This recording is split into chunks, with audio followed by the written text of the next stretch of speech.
পাবদা মাছের তো অনেক রকম রেসিপি খেয়েছো। পাবদা মাছের ঝোল, ঝাল, দুধ পাবদা, সর্ষে পোস্ত বাটা দিয়ে পাবদা। আর আজকে তোমাদের জন্য এনেছি হাতে মাখা পাবদা।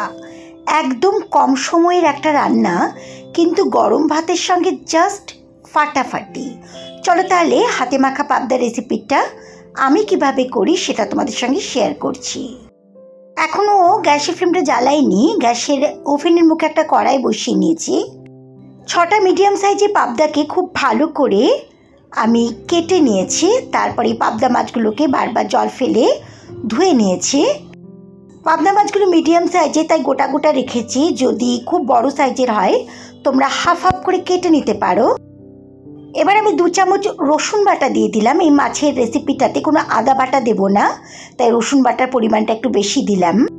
3টে মিডিয়াম সাইজের পেঁয়াজকে সরু সরু লম্বা লম্বা করে কেটে নিয়েছিলাম, সেটা দিয়ে দিলাম।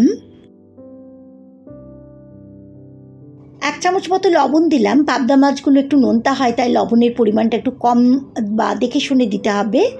1 চা চামচ মতো হলুদের গুঁড়ো দিলাম। 1 চা চামচ মতো জিরে গুঁড়ো দিলাম।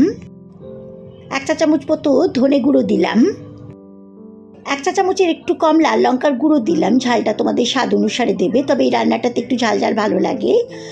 আর 2টো মিডিয়াম সাইজের টমেটোকে এরকম লম্বা লম্বা সরু করে পিস করে নিয়ে দিয়ে দিলাম। 6টা মতো কাঁচা পাকা লঙ্কাকে আমি চিড়ে দিয়ে দিলাম। এই রান্নাটা কিন্তু আগেই বলেছি একটু ঝাল ঝাল হলে ভালো লাগে। তাও তোমরা যদি কেউ ঝাল কম খেতে চাও তাহলে লঙ্কার পরিমাণটা বা কাঁচা লঙ্কার পরিমাণটা একটু কম দিও। 2 চামচ মতো সর্ষের তেল দিয়ে দিলাম। এই রান্নাটা কিন্তু সর্ষের তেলেই ভালো লাগবে। বেশ অনেকটা পরিমাণ ধনেপাতা কুচি ভালো করে ধুয়ে নিয়ে দিয়ে দিলাম। এবার সমস্ত উপকরণগুলো মাছের সঙ্গে আমি খুব ভালো করে মাখবো। যত মাখাটা ভালো হবে তত কিন্তু রান্নার টেস্ট হবে। খুব ভালো করে সমস্ত উপকরণগুলো মাছের সঙ্গে আমি মাখিয়ে নিয়েছি। এবার আমি গ্যাসের ফ্লেমটাকে অন করে দেব। এবার আমি গ্যাসের ফ্লেমটাকে অন করে দিয়ে ঢাকা দিয়ে দিচ্ছি। গ্যাসের ফ্লেমটাকে লো করে 7 মিনিটের জন্য ঢাকা দিলাম, তবে মাঝে মাঝে আমি খুলে দেখব। 7 মিনিট বাদে আমি ঢাকনাটা খুলছি, তবে মাঝে 2বার আমি খুলে দেখেছিলাম যে নিচে লেগে যাচ্ছে কিনা। দেখো আমি কোনো জল দিইনি। জল না দিয়েও কিন্তু এই টমেটোর রস, মশলা, মাছ থেকে অনেকটা জল বেরিয়েছে আর মাছগুলো প্রায় সেদ্ধ হয়ে এসছে। এবার আমি খুন্তি দিয়ে আস্তে আস্তে করে মাছগুলোকে উল্টে দেওয়ার চেষ্টা করছি, তাহলে ওপরের দিকটা নিচে এসে ভালো করে সেদ্ধ হবে। এই রান্নাটাতে কোনো জল লাগবে না, কিন্তু দেখো এই টমেটো, মশলা, মাছের জল থেকে রান্নাটা তৈরি হবে। তাতে স্বাদটা প্রচণ্ড সুন্দর হবে, সুস্বাদু হবে। তবে গ্যাসের ফ্লেমটাকে লোয়ে দিয়েই রান্না করতে হবে। দেখো টমেটোগুলো গলতে শুরু করে দিয়েছে।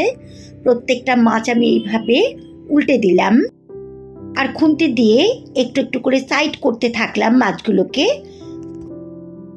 সবকটা মাছ আমি এইভাবে উল্টে দেবার পর গ্যাসের ফ্লেমটাকে লোয়ে রেখেই ঢাকা দিয়ে দিচ্ছি মোটামুটি আরও 7 মিনিটের জন্য। তবে মাঝে 2বার আমি খুলে দেখব যে মাছগুলো কি অবস্থায় আছে।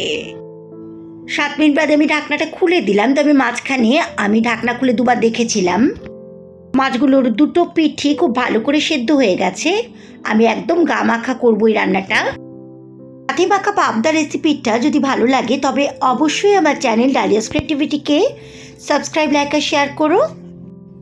একদম তৈরি হয়ে গেছে এই হাতে মাখা পাবদা রেসিপিটা। গ্যাসের ফ্লেমটাকে অফ করে দিয়ে ঢাকা দিয়ে 5 মিনিট স্ট্যান্ডিং পজিশনে রেখে তারপর গরম ভাতের সঙ্গে সার্ভ করব।